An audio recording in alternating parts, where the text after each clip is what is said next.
S'associe à la Journée mondiale de sensibilisation à l'autisme. Je m'appelle Marie Rabatel, je suis présidente de l'Association francophone de femmes autistes. Je suis une personne autiste qui est aussi une survivante de viol. Qu'est-ce que l'AFA? L'association sensibilise les pouvoirs publics à la spécificité de l'autisme au féminin et lutte contre les violences sexistes et sexuelles sur les enfants et les personnes en situation de handicap, dont l'autisme. On a créé cette association parce qu'on s'est aperçu qu'il y avait une discrimination au sein même de l'autisme, où en fait on parlait très peu des femmes et on leur donnait aucune place. Comment se manifeste l'autisme? Il faut répondre à 3 critères: avoir des troubles relationnels, avoir des stéréotypies, c'est-à-dire qu'on va faire des gestes un peu répétitifs, et puis avoir un intérêt spécifique sur un sujet bien précis.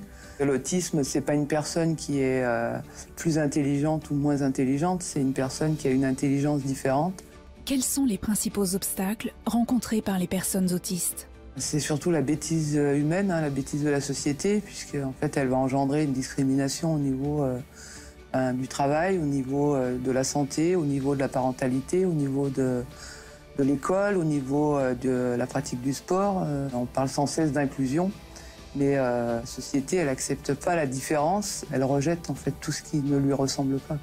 Combien de femmes en situation de handicap sont victimes de violences?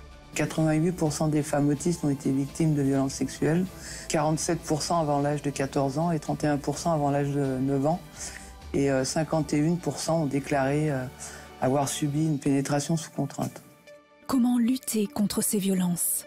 Ce qui est important, c'est la prévention. Parce qu'aujourd'hui, il y a aussi cette difficulté que les personnes autistes n'ont pas de connaissance exactement de leurs droits. Il y a une des spécificités sur les personnes autistes, c'est qu'on n'a pas accès à l'implicite. La personne, elle va par exemple nous draguer et nous, en fait, on ne voit pas ça.